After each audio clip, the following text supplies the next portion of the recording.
नवरात्र उत्सव म्हटला की भक्तिभाव, देवीची आराधना, जागरण, भजन आणि रात्रीच्या वेळी होणारा रंगतदार गरबा दांडिया यांचा उत्साह नजरेत भरतो।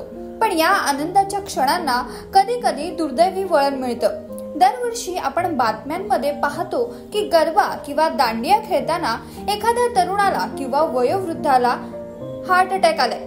पण खरंच गरबा खेळण्यामुळे हार्ट अटॅकचा धोका वाढतो का?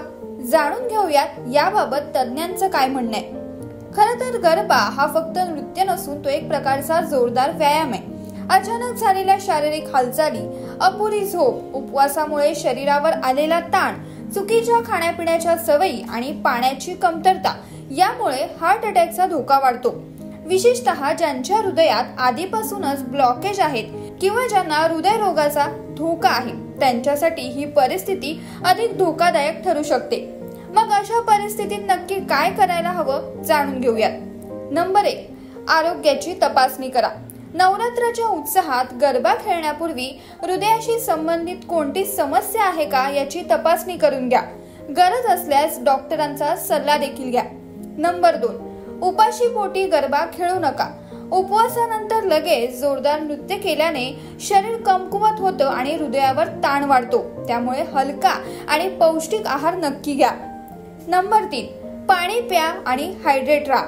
गरबा किंवा दांडिया खेळताना घामामुळे शरीरातील पाण्याची पातळी कमी होते। अशा परिस्थितीत डिहायड्रेशन होऊन हृदयविकाराचा धोका वाढतो। त्यामुळे वेळोवेळी पाणी प्यायला विसरू नका। नंबर 4, वॉर्म अप आणि स्ट्रेचिंग करा।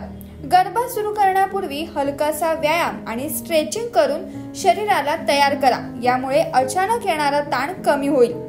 नंबर 5, शरीराची मर्यादा ओळखा। नृत्यात उत्साह असावा पण शरीराची क्षमता लक्षात घेऊनच गरबा खेळा। थकवा जाणवल्यास ताबडतोब विश्रांती घ्या। तर मग मंडळी, गरबा आणि दांडिया हे आनंदाचं प्रतीक आहे, पण या उत्साहात आरोग्य धोक्यात घालणं टाळा आणि संपूर्ण शरीर निरोगी ठेवा।